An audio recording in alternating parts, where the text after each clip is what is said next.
Yo yo yo l'équipe, j'espère que vous allez bien. Petite masterclass comme d'habitude le dimanche avec Capet, comment ça va mon ref? Bah écoute, ça va, ça a l'air d'aller toi aussi mon ref. Ça va, écoute, on a passé un très bon week-end ici.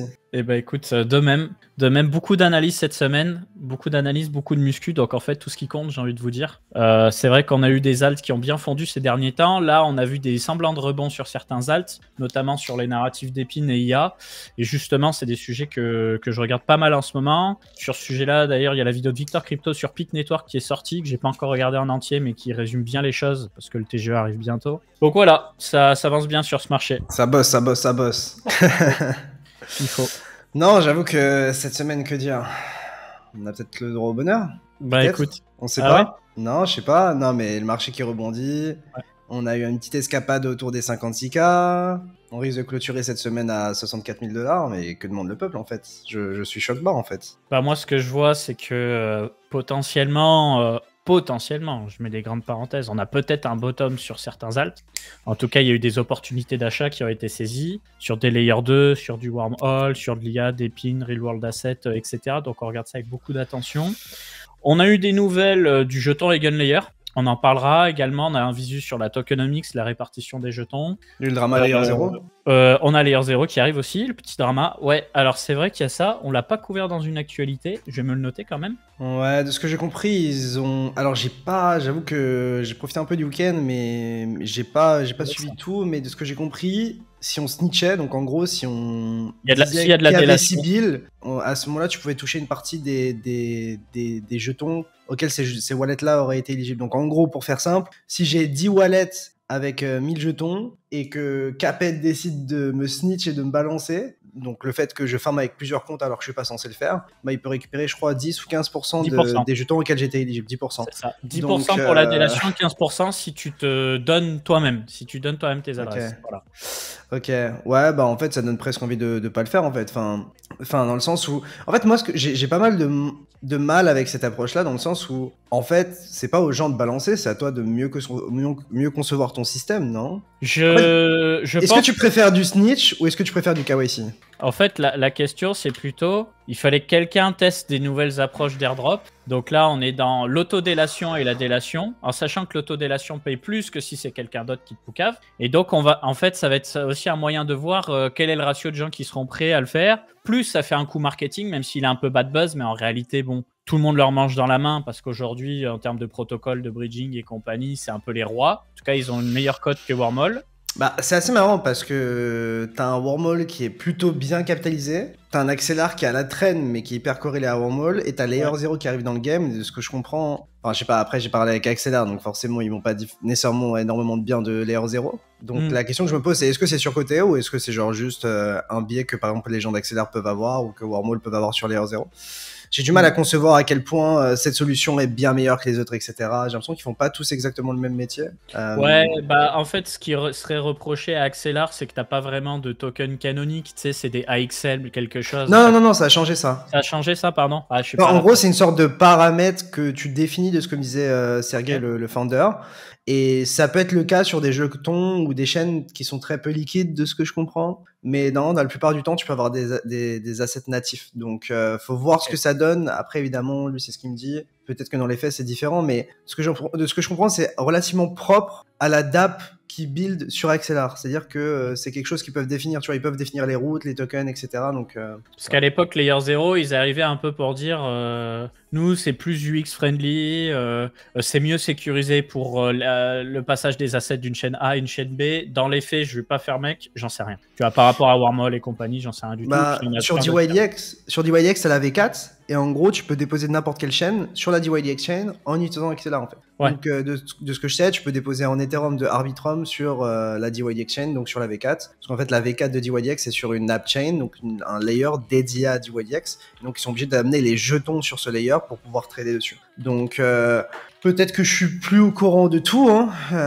mais je pense qu'il faudrait c'est ce que j'ai vu. Que je missionne justement un rédacteur pour peut-être faire un comparatif entre les différentes solutions. Accessoirement, alors j'ai pas tweeté de formulaire au final pour les recrutements parce qu'il y a plein de gens qui ont pris les devants et qui sont venus dans les mails.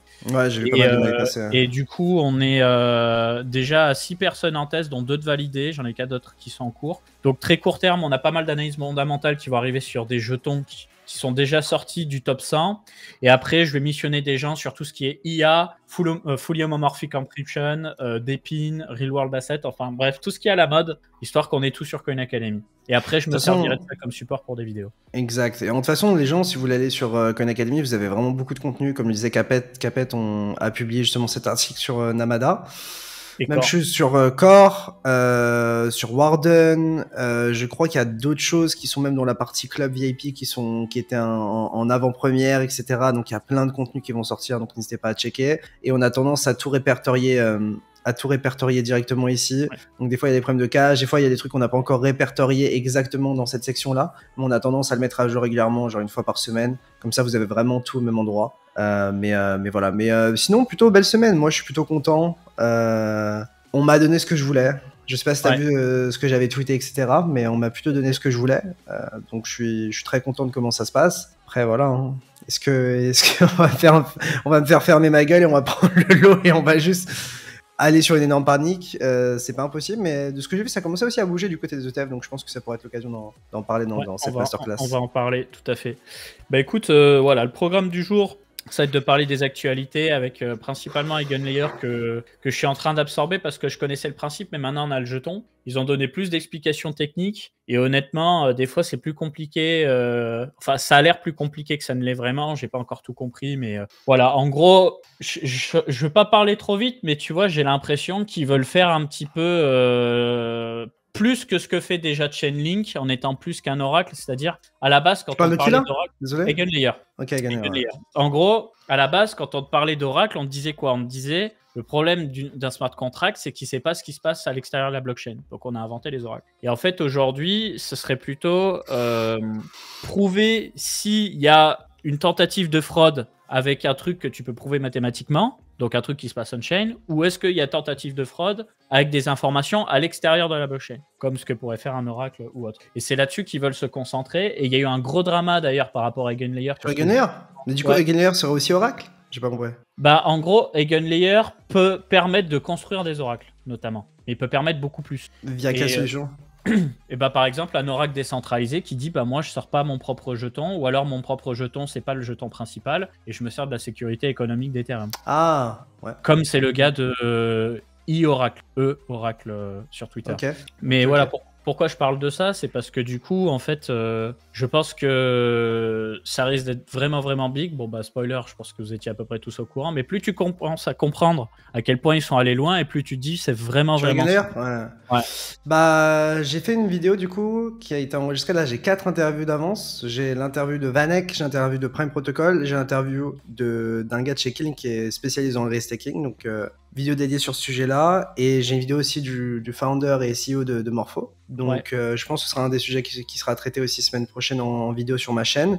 Et de toute façon, tu avais déjà commencé à te frotter au sujet avec Lilian sur YouTube. Ouais. Je crois d'ailleurs la vidéo a bien marché et tout. Et, mais de toute façon, je pense qu'on en parlera de plus en plus. En fait, le truc d'Eigenlayer, c'est que c'est une vraie innovation. La question, c'est à quel point elle va être adoptée et à quel point ça va durer dans le temps. Pour l'instant, ce que je regardais, la TVL n'avait pas trop elle a pas baissé, je crois.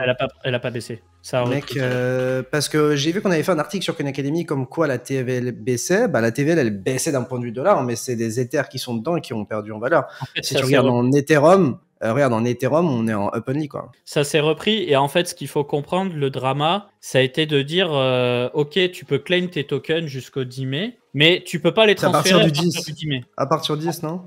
Tout le monde, enfin, en gros, tu as 50% des jetons pour l'équipe, premier contributeur, investisseur, et tu as 50% des jetons qui vont être à la communauté, donc 15% sous forme d'airdrop, 15% pour autre chose, bref, je l'explique là, justement, tout en détail. Et en fait, les gens se plaignent parce que, déjà, d'une part, le premier airdrop, ce sera que 5% de tous les jetons, et qu'en plus de ça, entre cette fameuse date du 10 mai, du claim, et septembre, tu pourras pas les transférer, donc tu pourras pas les vendre. Et en fait, eux, ils se justifient en disant, écoutez, nous, on a 15% de notre supply qui sera pour Eigen. Donc là, dans cette vague 1, vous avez 5%. Et nous, ce qu'on veut, c'est construire une vraie décentralisation autour de ce jeton avec plusieurs vagues d'airdrop et potentiellement changer vraiment la substance du token Eigen pour être totalement en phase avec ce qu'il devrait faire. Parce que comme c'est une expérimentation qui est totalement nouvelle, il n'y a rien qui est complètement gravé dans le marbre, en fait. Ouais, et surtout, ce qu'il faut avoir en tête, c'est que du coup, avec la sortie du jeton Eigen, en fait, autant actuellement, tu mets tes Ethers en collatéral sur EigenLayer et tu permets de récupérer du lead en utilisant tes Ethers pour sécuriser des AVS. Mais en fait, ce que tu pourras le faire, c'est aussi de le faire avec le jeton Eigen, en fait, de ce que j'ai compris. Donc, en fait, tu pourras le faire à la fois avec ton Ether et à la fois avec ton jeton Eigen, en fait. Donc, en fait, tu pourras avoir du yield à la fois avec tes Ethers et à la fois avec ton jeton Eigen. J'ai l'impression qu'ils sont au même niveau de ce que je discutais avec l'expert justement en restaking et qui a vraiment poncé EigenLayer. Donc, c'est quelque chose d'assez intéressant parce que on a tendance à croire que c'est juste un jeton pour la gouvernance, mais en réalité, c'est un jeton qui permet aussi de valider les chaînes, tout comme, de valider genre d'autres services comme les AVS, etc., sur lesquels les opérateurs sont déployés. Et du coup, en fait, tu peux avoir du yield dessus. Dans le chat, c'est quoi un AVS? Un AVS, c'est un fournisseur de services. Je disais tout à l'heure un oracle. Imaginons, moi, je construis un oracle. Bah, je pourrais dire, voilà, la sécurité économique de mon oracle, bah, derrière, c'est des Ethers restakés. Mais tu as toutes sortes d'AVS. Ça peut être des coprocesseurs, ça peut être des layer 1, ça peut être plein de trucs, en fait. Ça peut être énormément de trucs. Et c'est pour ça que, tu vois, dans mon interview, j'en parlais avec lui. J'étais en mode, mais attends, mais ça marche pas. Ouais, apparemment, ça marche pas. Mais en gros, on discutait et du coup, je disais, mais en fait, j'avais du mal à comprendre parce qu'un AVS, ça peut être tout et n'importe quoi. Et c'est ça la réalité du truc, c'est que en fait, ça peut être vraiment tout et n'importe quoi. Ça peut être autant un layer 2 qu'un oracle, que plein d'autres choses, en fait. Donc, c'est en fait, en soi, un AVS, c'est un service qui a potentiellement besoin de davantage de sécurité et de décentralisation via EigenLayer. En tout cas, tu as EigenLayer, et en fait, EigenLayer, c'est un middleman, c'est-à-dire que c'est un intermédiaire qui va mettre en relation les opérateurs qui vont utiliser les Ethers que tu déposes en collatéral pour valider sur ces chaînes ou aider à sécuriser davantage ces AVS-là, et toi qui veux déposer tes Ethers, en fait. Donc, EigenLayer, c'est un intermédiaire entre ceux qui veulent déposer leurs Ethers en collatéral sur EigenLayer et ceux qui vont utiliser ces Ethereum ou la sécurité d'Ethereum pour se déployer sur des AVS. Je sais que c'est pas évident. Mais c'est complexe. Mais de toute façon, ça va rentrer petit à petit. Déjà, on apprend progressivement la tokenomique du Eigen, où il y a toute une logique de fork du jeton si nécessaire. Justement, tu peux dire, je suis pas d'accord avec l'information qui est pushée par telle personne. Et ben moi, je décide de forker le jeton. Comme ça, bah, si moi, je sais que j'ai raison, bah, ce qui va se passer dans ce fork, c'est que je vais faire perdre du jeton aux fraudeurs. Et donc, ceux qui vont me suivre, ils vont gagner du jeton parce que forcément, bah, leur jeton, il va se valoriser vu qu'on va détruire des jetons chez les fraudeurs. Ouais, c'est un gros bordel. Et en gros, si je devais le schématiser, de ma compréhension, c'est à les users qui déposent dans EigenLayer. Et en gros, ce qui est mis dans EigenLayer peut être utilisé par les opérateurs pour derrière run des AVS, sur des AVS. C'est ça. Bah, si vous voulez, on peut commencer par l'actualité justement pour revenir un peu sur cette histoire de... Je vais passer sur ton écran si tu veux le partager. Ouais, je vais le partager. C'est un sacré morceau, hein, EigenLayer. En tout cas, j'ai pas vu un truc aussi complexe depuis très très longtemps, mais ça va rentrer. Le principe est clair, mais maintenant c'est au niveau de l'utilité du token où je vais devoir aspirer un peu plus de connaissances. Bah, je pense que dans la réalité des faits, la meilleure des choses pour comprendre comment ça fonctionne, c'est d'y aller et tester en réalité. Parce que en testant, tu vas essayer davantage de comprendre, tu vas avoir davantage d'incentive à vouloir comprendre réellement ce qui se passe. Alors que si tu restes en dehors, alors quand je dis tester, c'est pas forcément avec des grosses sommes, hein, c'est genre juste pour faire des tests, etc. Donc des petites sommes suffisent, mais à partir du moment où tu commences à être skin in the game, c'est le moment où justement tu as une meilleure compréhension du truc. Donc ouais, là tu as les ABS. Là, tu choisis un service, par exemple, tu veux participer à la finalité rapide pour les roll-up qui utiliseront le Restake Roll-up Tech de Altlayer. Bah, tu peux dire, bon bah voilà, moi mes actifs vont servir pour cet opérateur, de ce que je comprends. Et pour cet AVS, et en gros, tu as des opérateurs qui vont être déployés sur cet AVS. Donc là, tu as l'AVS, et si tu vas sur opérateur, en fait, en gros, tous les Swell, les Etherfi, etc., en fait, ils sont souvent runnés par des prestataires de services un peu comme Lido. C'est-à-dire que, en gros, Etherfi, son rôle, c'est surtout de distribuer et de liquidifier les jetons qui sont restakés en fait. Donc Etherfi en fait va pas lui-même être opérateur, c'est des services tiers qui vont être opérateurs pour Etherfi et ce qu'ont mis les gens en collatéral sur Etherfi, via Etherfi. Yes. Je sais pas si c'est clair. Pour moi ça l'est, mais comme tu dis, faut tester. Et donc du coup, pour ceux qui sont venus tester ou simplement faire de l'airdrop, comment ça s'est passé? Donc là, on a eu la mise en ligne de la page où vous pouvez vérifier si vous êtes éligible au claim. En plus, c'est bien parce que c'est une page où vous déposez votre adresse. Vous n'avez même pas besoin de connecter votre wallet, donc ça évite certains problèmes. Ça vous dit direct si vous êtes éligible ou non. Donc si vous avez déposé en natif sur EigenLayer ou vous êtes passé par un protocole de liquid restaking que vous pouvez trouver en tapant LRT War, vous avez tous les services qui sont ici.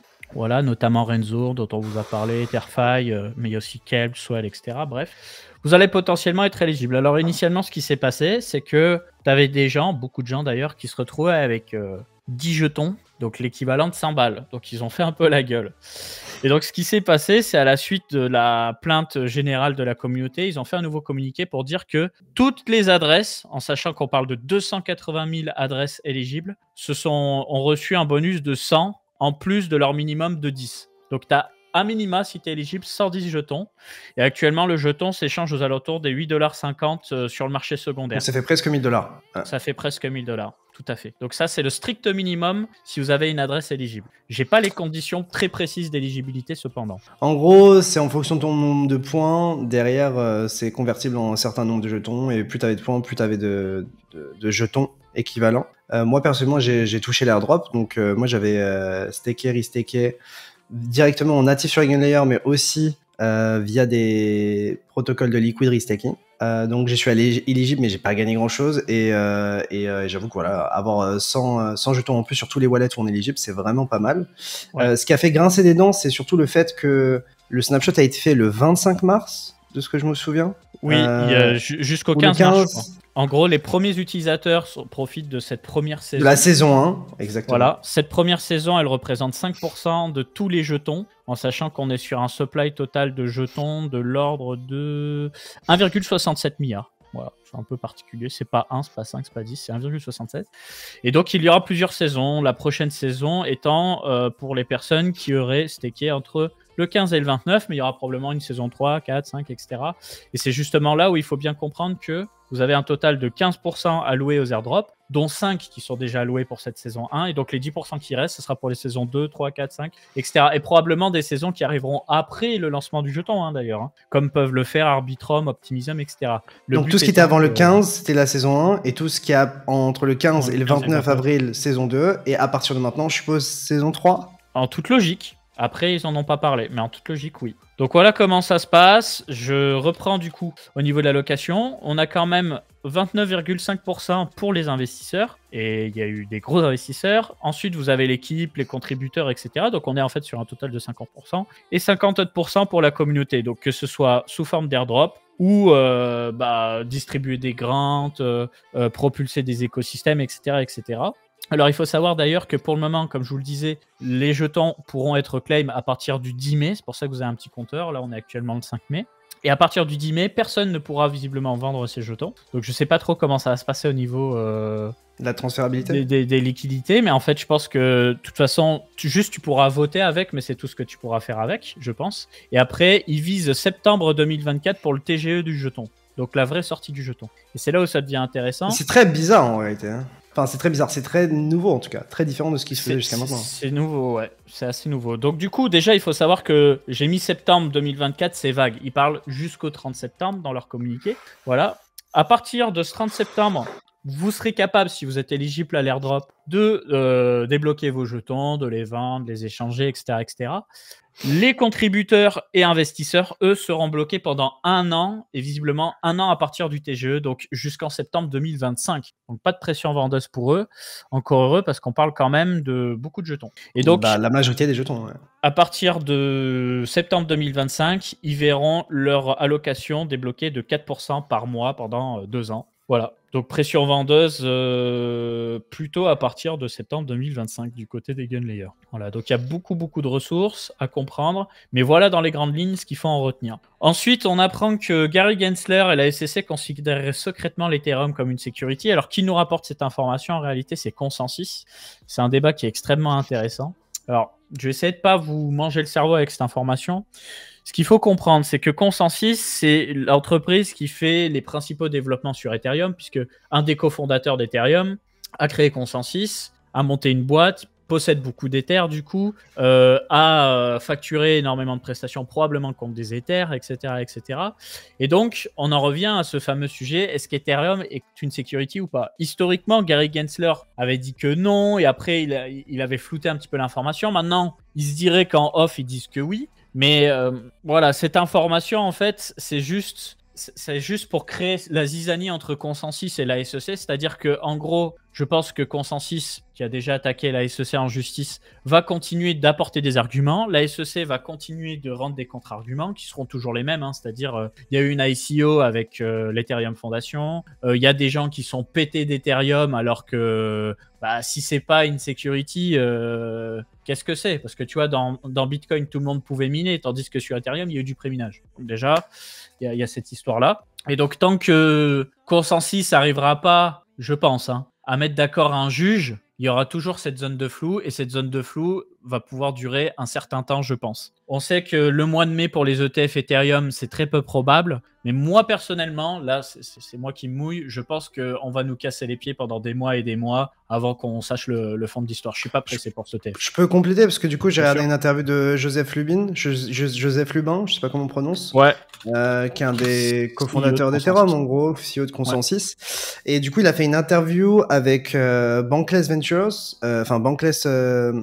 Bankless, qui est en gros un gros groupe, une grosse chaîne YouTube, en fait, un peu comme ce que nous on fait en réalité en France, mais en version anglophone, qui ont derrière aussi d'autres groupes comme Bankless Ventures, etc. Bon, bref, peu importe, ils ont fait une vidéo avec eux, et du coup, pendant 1 heure, ils reviennent un peu sur tout ce qui se passe. En fait, dans la vidéo, ils expliquent plusieurs trucs qui sont assez intéressants. Déjà, la première chose, c'est qu'ils comptaient attaquer la ICC tôt ou tard. Ils voulaient juste pas les attaquer les premiers, parce qu'ils voulaient pas... entre guillemets, initier le truc. Ils voulaient plutôt que ce soit une réponse que quelque chose de très frontal, et de laisser une chance, en réalité, à la ICC de faire son micmac, de se débrouiller, de changer d'avis, et d'arriver à quelque chose qui est beaucoup plus sain et beaucoup plus rationnel. Ils ont reçu une Wells Notice de la ICC, donc en gros, c'est globalement une mise en demeure. En gros, c'est un truc qui te met au courant que tu vas être poursuivi en justice, a priori, ou que tu vas devoir agir avec la justice, etc., de ma connaissance. Et du coup, c'est à ce moment-là où Consensus, en fait, a contre-attaqué, et donc a attaqué aussi l'ICC en justice, pour justement montrer que l'ICC juge que Ethereum est une security alors que c'est pas le cas, et ce par plein d'arguments. Un argument qui est assez intéressant déjà, c'est que Gary Gensler, je sais plus si quand il était au MIT ou une autre école, il faisait des cours, il expliquait que Ethereum n'était pas une security. Mais ce qui est aussi très intéressant, et je pense qu'il y a un truc qui devrait intéresser la plupart des gens, c'est que apparemment, fin d'année dernière, donc je crois que c'était entre octobre et décembre, en fait la ICC a pushé pour que les produits dérivés sur Ethereum, donc les ETF Ethereum Futures, soient donc mieux développés et mieux distribués. Donc pourquoi faire cet effort pourquoi pousser pour avoir une meilleure distribution de ces ETF Ethereum Futures, ou de mieux développer les produits ou de les ajuster, alors que en fait pour eux c'est une security, ça n'a aucun sens de pousser pour ces ETF Ethereum Futures, et donc pousser à leur développement, si derrière c'est une security. Donc c'est très bizarre, et en fait dans la vidéo ce qu'ils expliquent, c'est que en fait, la ICC émet un jugement sur le développement de la technologie et outrepasse en réalité ses droits. C'est-à-dire qu'ils ont un jugement sur la technologie, et ils ont plein de biais qu'ils expriment publiquement. Par exemple, pour les ETF Bitcoin, ils expliquaient notamment à Vanek et d'autres avec qui j'ai parlé qu'ils partaient du principe qu'ils n'allaient pas les accepter, tu vois, et que c'était juste on va faire notre devoir de lire le truc, mais on va pas les accepter. Enfin, à quel moment un régulateur se met dans ce délire-là? Le régulateur, il est là pour recevoir les demandes, les analyser froidement, ne pas avoir de biais, et regarder tout simplement si ces derniers respectent des règles, les limites, etc. Donc en gros, ce qu'ils expliquaient avec cette vidéo de Consensus sur la chaîne de Bankless, c'est que a priori ça va prendre beaucoup de temps, que eux ils croient pas à un ETF Ethereum cette année, plutôt l'année prochaine, et que oui, ces poursuites en justice vont durer énormément de temps, et que en fait ils vont perdre énormément de temps, que ce soit du côté de la ICC ou même d'Ethereum, mais qu'ils les attaquent par devoir, parce que en fait on se rend pas compte, mais si Ethereum est considéré comme une security, qu'en est-il, tu vois, des boîtes comme Coinbase qui bâtissent des layer 2 sur une security? Donc en fait, je pense qu'on va avoir une sorte de cartel crypto, de lobby crypto qui va se mettre derrière Consensus, parce que tout le monde a intérêt à ce que Consensus gagne, en fait. Et eux, ils sont très confiants dans le fait de gagner, évidemment, ils diront pas le contraire. Mais je pense qu'ils sont très honnêtes à ce sujet-là. Je pense que c'est juste que ça va prendre du temps, et même s'ils perdent, entre guillemets, sur ce truc-là, ils feront appel, et ils iront même devant la Cour suprême ou devant le Congrès, si besoin, de ce qui a été discuté dans la vidéo. Donc, moi, je pense que Consensus va gagner. Je pense que juste, en fait, la ICC essaye de jouer la montre. Ouais, pour les intérêts du système bancaire, tout simplement. Sauf que, d'un autre côté, BlackRock qui pousse dans l'autre sens. Ouais.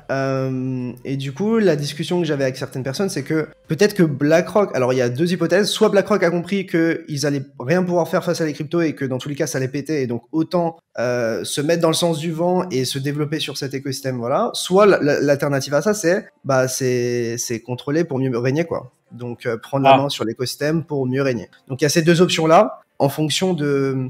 Comment dire ? En fonction de comment vous le percevez. Mais en tout cas, c'est marrant de voir que BlackRock pas une position qui est similaire au reste du lobby bancaire ou du système traditionnel. Bah oui. Et c'est assez fou de se dire qu'un acteur aussi gros que BlackRock prenne entre grands guillemets ce risque ou se veut très proactif au sujet des cryptos, alors que les plus petits ne le sont pas vraiment, alors que c'est peut-être eux qui ont le plus à gagner. Enfin, je sais pas. En fait, c'est quels sont les intérêts? Pour moi, c'est le système bancaire n'aime pas les cryptos, le système bancaire donc commercial et la banque centrale. Surtout la banque centrale, parce qu'en réalité, l'ennemi numéro 1 de Bitcoin, c'est les monnaies fiduciaires. Les banques commerciales, elles sont là pour faire de l'argent. Donc, si tu veux que ce soit du dollar ou autre chose, je pense qu'elles s'en tapent, mais qu'elles reçoivent constamment des pressions de la part du système de la banque centrale et des politiques, etc., pour faire blocus. BlackRock, c'est encore plus loin, parce qu'en fait, BlackRock, c'est une boîte qui fait de l'argent avec tout et n'importe quoi, entre grandes parenthèses. Donc, en fait, que ce soit Bitcoin, dollar, des matières premières, peu importe. Ouais, mais tu pourrais dire la même chose de plein d'autres boîtes, tu vois. Enfin, tu vois, on parle de BlackRock, mais toutes les banques, etc., ils ont des équivalents de BlackRock, tu vois, de ETF qui distribuent, et ils ont juste intérêt à ce qu'un maximum de gens utilisent leurs ETF ou leurs services pour derrière facturer des frais. Mais donc, moi, je pense que dans ce système bancaire que tu décris, toute forme d'opposition à Bitcoin et aux crypto-monnaies, c'est plus pour plaire aux banquiers centraux et aux États que régulateur. Parce que si ça tient qu'à eux, je pense qu'ils y vont pleine je sais pas, je sais pas, parce qu'en fait, tu vois, le fait que eux ils poussent vers de la crypto, en soi, ça va possiblement pousser à moins d'intermédiaires, tu vois, un marché qui est plus ouvert, et donc une perte de leur marge. Enfin, c'est un calcul. Enfin, là, je parle d'un truc bien plus long terme, mais in fine, c'est ce vers quoi on se dirige si on se pousse à la décentralisation. En tout cas, on pousse à des technologies qui sont plus orientées blockchain. Je sais pas. Un autre truc qui était aussi assez intéressant, dont je voulais parler, c'est que dans l'interview entre Bankless, donc les gars de Bankless et de Consensus, en fait, les gars de Consensus, donc notamment le CEO de Consensus, donc core contributeur de Ethereum, a dit que en fait, le régulateur américain, donc la SEC, avait demandé l'identité de toutes les personnes qui avaient contribué à Ethereum. Et donc, qui voyaient ça comme une sorte de moyen de pression, voire de censure des gens qui développaient l'écosystème Ethereum, en fait. Et donc, c'était très mauvais d'un point de vue technologique pour l'écosystème, dans le sens où on n'a pas eu du tout ça pour l'avènement d'Internet, tu vois. Enfin, bon, après là c'est différent, parce que là c'est plus une question de valeur et de spéculation en plus de la technologie, mais en fait techniquement la SEC devrait probablement pas prendre cette position là. Donc c'est pour ça que Consensus en fait pousse pour que le Congrès délimite des règles qui soient bien plus claires, s'organise mieux pour que derrière la SEC ait un cadre très fort, et qu'ils outrepassent pas leur pouvoir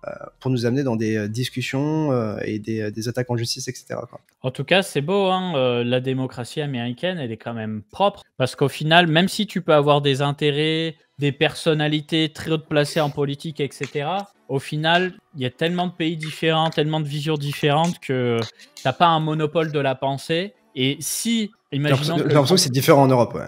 Ah bah complètement. En fait, s'il y a vraiment un complot, on peut dire ça comme ça, contre les cryptos, on va le voir. Parce qu'à un moment donné, tu peux botter en touche. Consensus disait qu'on le voyait, en fait. Pour eux, là, c'est clairement ça. C'est en gros, la SEC fait tout pour ralentir l'expansion des cryptos, et notamment d'Ethereum. Et pour eux, c'est clairement une sorte de complot et de cartel bancaire qui se positionne. Pour eux, la SEC est à la merci d'acteurs qui tirent les ficelles derrière. C'est eux-mêmes qui le disent plus ou moins dans la vidéo. Hein, donc, mais c'est bien sûr, c'est que je mets toujours des parenthèses pour les gens qui nous écoutent, mais moi j'en suis convaincu depuis longtemps. Et puis on verra bien, mais tout ça pour dire que tôt ou tard, il n'y a pas de raison que Consensus ne gagne pas et que la situation ne se débloque pas pour tout le monde. Et l'autre argument, c'est aussi que la CFTC, donc qui gère les commodities, estime que Bitcoin et Ethereum sont des commodities. Plus que les ETF Ethereum Futures aient été approuvés. Plus le fait que Gary Gensler ait dit que Ethereum n'était pas une securities. Donc en fait, tu as tout qui va dans le sens d'Ethereum et dans le sens que Ethereum n'est pas une securities, mais tu as une sorte de changement de position de dernière minute.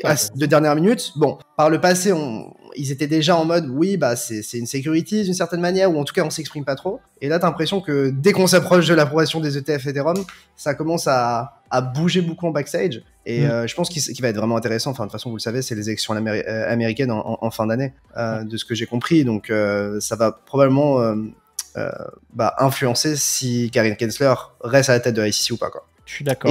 Et d'ailleurs, autre sujet sur ça, juste pour rebondir, je sais pas à quel point c'est vrai. S'il y a des gens pour triple check dans le chat, je suis vraiment preneur. Mais de ce que j'ai compris, Donald Trump et toute son équipe essayent de faire en sorte que si jamais il est élu, il puisse avoir la main sur les taux directeurs et une grosse partie de la politique monétaire américaine. Ouais, mais il a toujours dit ça, je crois. Il a toujours fait ça. En gros, il se présente toujours comme la personne qui va régler tous les problèmes de l'histoire de l'humanité pour absolument prendre le pouvoir. Après, dans les faits, c'est une toute autre histoire. Mais en tout cas, c'est intéressant, ouais. On verra, voilà. Moi, je suis plutôt pro-Trump, hein, mais il faut savoir qu'il aime bien ramener tout à lui. Ensuite, donc, les ETF Bitcoin et Ethereum Spot sont lancés en Hong Kong avec 12 millions de dollars de volume le premier jour. Alors, cette donnée-là, elle a été contestée, j'ai vu sur les réseaux sociaux, machin. Bon, moi, je prends ces informations qui sont disponibles ici, sur sosovalue.xyz. C'est une information qui a été relevée de partout. Sur ce site-là, vous pouvez regarder du coup pour du BTC, pour de l'Ether et aussi comparer avec ce qui se passe sur le marché américain. Donc, quand on va sur le BTC, au final, on n'a pas 10 milliards de données, hein, puisqu'on en a une pour le 30 avril, une pour le 2 mai, une pour le 3 mai. Et donc, on voit ici qu'on a eu un volume de trading avoisinant les 10 millions de dollars le jour de la sortie de l'ETF. Donc, quasiment 10 millions de dollars pour le Bitcoin, quasiment 3 millions de dollars pour l'Ether. Donc, en réalité, on est quasiment à 13 millions. Mais ça reste peanuts par rapport aux States. Vraiment, ça reste peanuts par rapport à tout. Si tu regardes sur Binance, on est sur des milliards des milliards de dollars échangés tous les jours en fait. Même en dehors de Binance, donc c'est vraiment ridicule, quoi. Face à quasiment 3 milliards de dollars sur le spot Bitcoin. Ouais, et surtout qu'en lancement, je crois qu'on avait fait des pics genre à 5-10 milliards de mémoire sur les ETF US. Et donc, on revoit de l'inflow d'ailleurs depuis le 3 mai. Donc ça, c'est une plutôt bonne nouvelle. Affaire à suivre. Donc en tout cas, ouais, ça reste petit. Mais petit à petit, voilà, tu peux voir aussi qu'ils avaient déjà des bitcoins dans leur ETF, donc on passe à 4200 bitcoins à peu près. Donc voilà, ça se fait tranquillement, et puis peut-être que ça prendra de l'attraction avec le temps, mais c'est sûr que ça reste ridicule par rapport à ce qui se passe aux États-Unis. Moi, je vais même pas suivre, je pense. Je vais même pas regarder, parce que de tout ce que j'ai entendu et tout ce que j'ai vu, Hong Kong, enfin vraiment, c'est très petit d'un point de vue ETF, et je pense que même on le voit avec le lancement de ces ETF-là. Alors évidemment, ça peut grossir, mais ça restera toujours négligeable. Nous, ce qui nous intéresse, c'est des volumes et des inflows qui sont monstrueux, même par rapport à un Binance, par rapport à Bybit, etc. Alors, c'est pas entièrement comparable, parce que là, on parle quand même du service, enfin de la TradFi, et on parle moins de wash trading ou pas de wash trading, donc ça c'est pas du tout les mêmes metrics, en tout cas, elles sont pas aussi clean dans l'écosystème crypto par rapport au système tradi, mais très intéressant à suivre en tout cas. Et ce qu'on a vu aussi, c'est que vendredi, quelqu'un l'a dit dans le chat, on a eu des inflows positifs chez Grayscale, et je crois que c'est quelque chose qu'on n'a pas eu pendant très longtemps. Moi, le graphe que j'ai avec toutes les données sur les ETF est pas entièrement à jour, donc je crois que j'ai pas les données de vendredi qui sont encore comptabilisées, mais ça va être très très intéressant de suivre ce qui se passe, parce que jusqu'à maintenant, Grayscale, c'était le gros de l'outflow, donc de l'argent qui sortait. Il y avait 78 jours d'affilée d'outflow. C'est la première fois avec 63 millions de dollars d'inflow, ce qui est pas non plus un truc de dingue, hein. Mais bon, c'est un début. Donc, à surveiller, ça envoie des signaux positifs au marché. Donc, dans la continuité des gunlayers, on va parler de Renzo, qui a un protocole de liquid restaking, le deuxième ayant sorti son jeton après EtherFi. Ce qui s'est passé, c'est qu'il y a eu petit drama, souvenez-vous, avec le 2PEG, etc.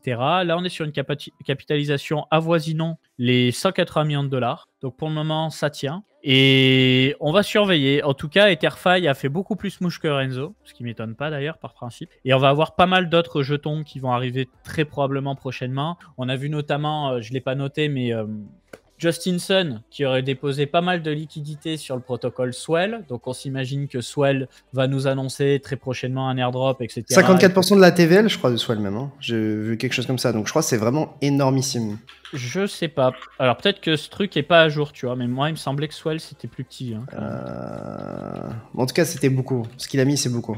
Ah oui, par rapport à la TVL totale. Je sais plus si c'est 50% ou si c'est plus, enfin ou si c'est moins, mais c'était vraiment énorme. Et juste pour compléter vite fait, parce que j'ai l'impression qu'on a été imprécis, mais on a eu de l'inflow qui est arrivé sur Grayscale pour la première fois depuis 78 jours, ce que tu expliquais. Mais ce qui est intéressant à noter, c'est que de ce que j'ai compris en regardant les podcasts, c'est que en fait, Grayscale sont en train de déployer un autre ETF qui est une sorte de dérivé de l'ETF qu'ils ont en spot sur Bitcoin. Okay.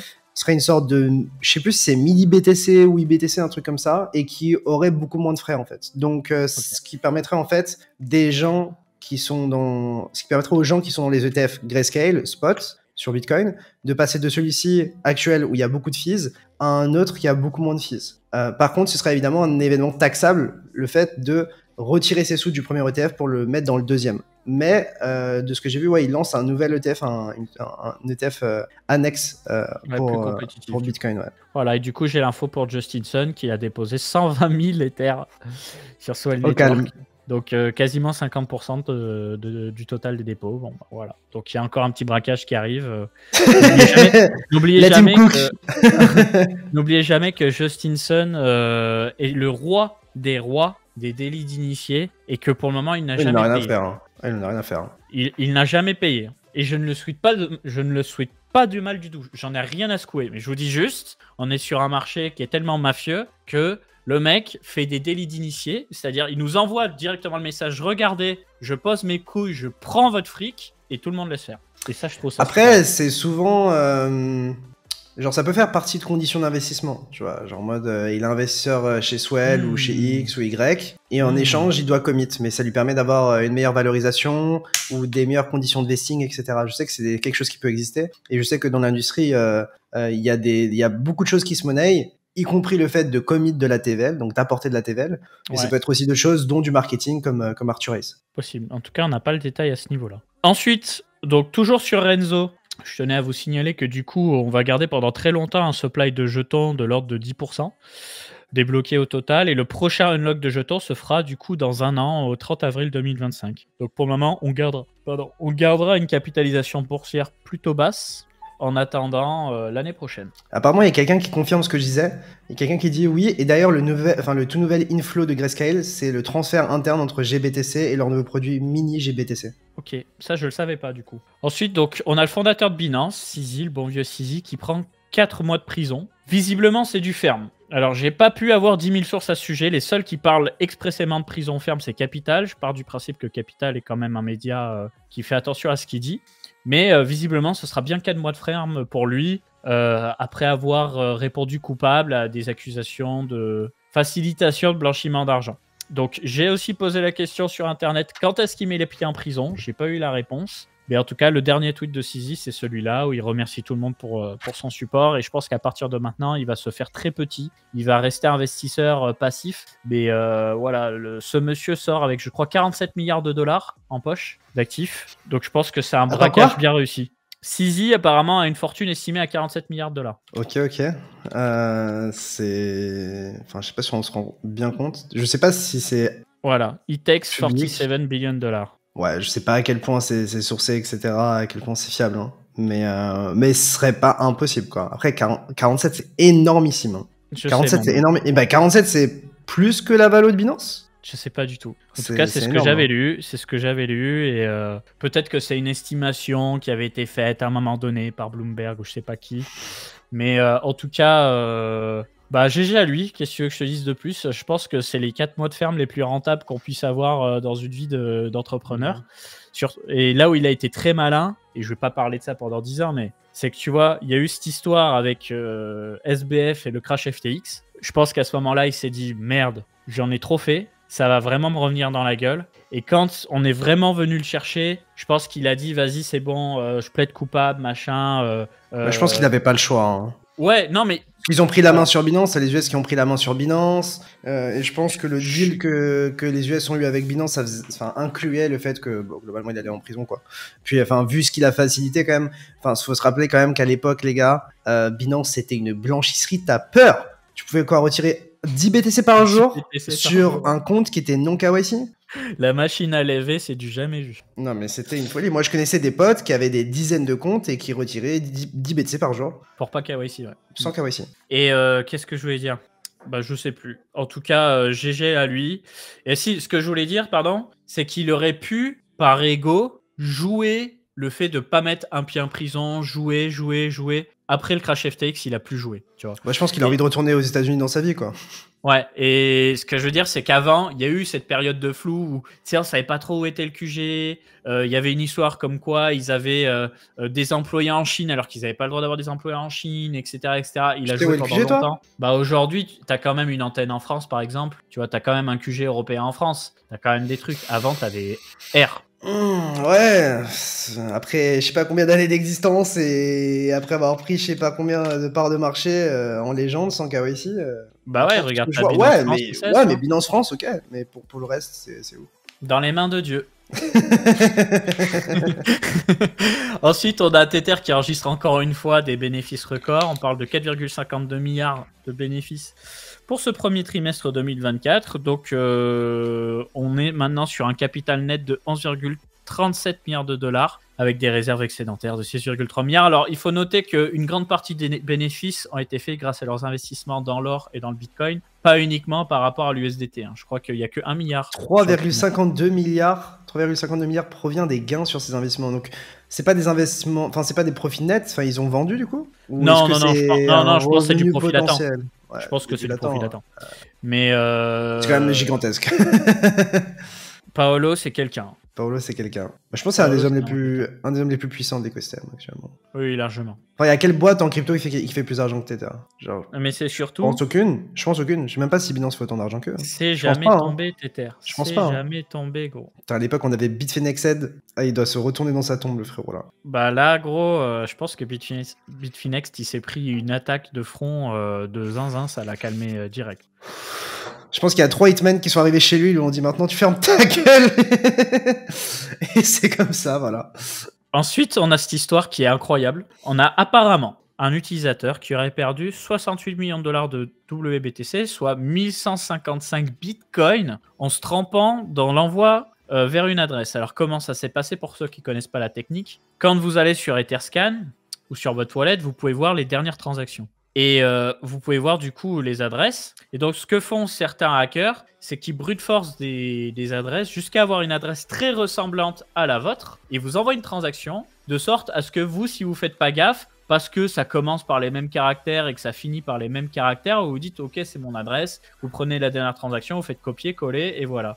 Et donc visiblement, tu as un hacker qui a réussi à duper cet utilisateur, et cet utilisateur a envoyé 1155 WBTC. Alors là, c'est mon côté complotiste qui parle, j'ai du mal à y croire tellement c'est gros. T'as pas vu les réponses? Les réponses à quoi?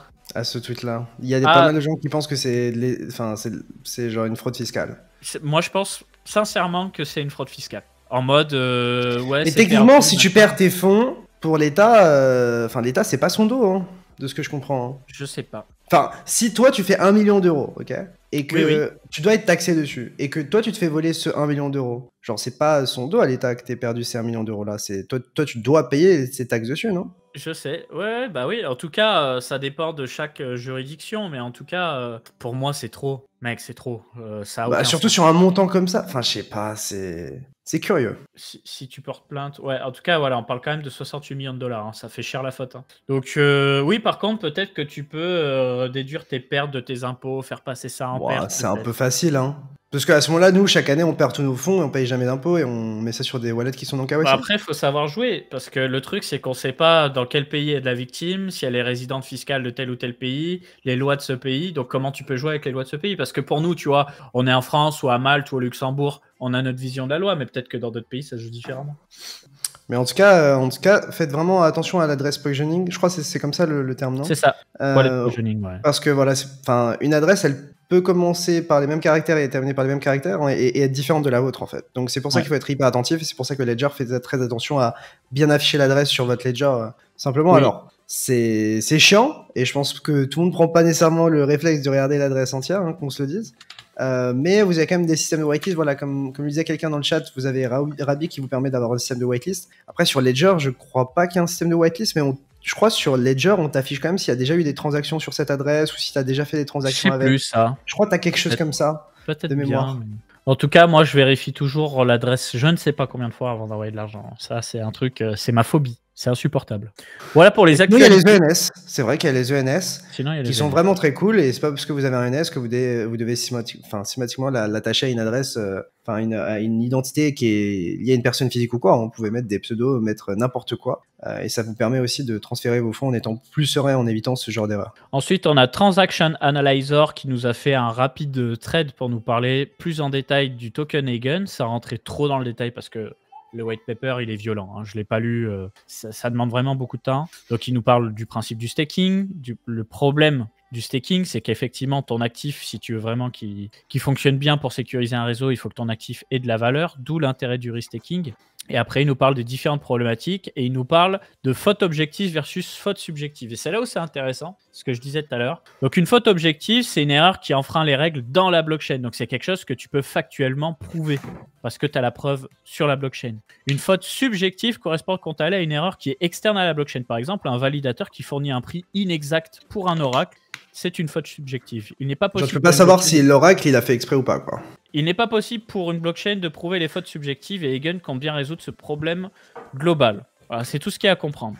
Dans son usage, le token Eigen ressemble beaucoup à Ethereum Staké. On dépose de l'Eigen chez un validateur. Donc là, on dépose de l'Eigen. On ne dépose pas de... Comme ce que j'expliquais justement. Ouais, c'est ça. On sécurise des opérateurs de service, donc des AVS. On touche des récompenses. Ce qui est différent, c'est qu'on va ici vérifier des informations subjectives, donc en dehors de la blockchain, comme le prix du BTC, les transactions sur une blockchain, etc. Ensuite, il y a toute une logique de fork qui n'est pas encore très claire pour moi, mais je me permets de vous la lire. Peut-être que je crois qu'il n'y a pas encore de slashing ni de récompense d'ailleurs sur Eigen d'ailleurs. C'est possible. Mais là, il y a une logique de fork. En gros, le slashing, la méthode classique pour punir les individus, c'est le fameux slashing qui consiste à détruire une partie de la caution. Donc, vous déposez des Ethers, vous faites une faute, on vous met une pénalité, on vous met une amende, d'une certaine façon, sur vos Ethers. Lorsque la faute est subjective, il n'est pas possible de prouver l'erreur. Ce qu'Eigen propose, c'est un système où n'importe qui peut décider à n'importe quel moment de forker le token et de créer deux versions du token. Dans la version 2, l'initiateur du fork, par exemple, moi je dis cette info elle est fausse, j'initie un fork. L'initiateur du fork va signaler le ou les utilisateurs qui selon lui ont tort. Le consensus social va alors choisir lequel de ces deux forks est bon. Ce qu'on appelle le consensus social, c'est tous les autres acteurs sur le réseau,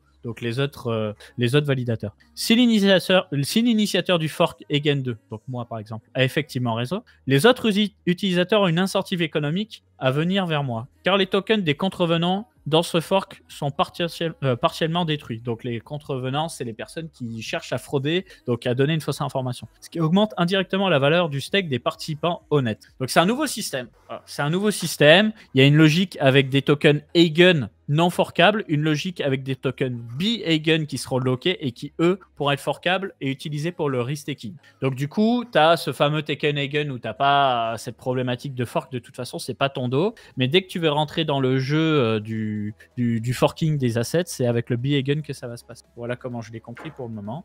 Et du coup, claim du token le 10 mai, comme je vous ai dit, probablement TGE du token vers septembre, et entre-temps, possibilité toujours de staker sur le protocole EigenLayer ou des protocoles de liquid staking pour profiter d'autres airdrops.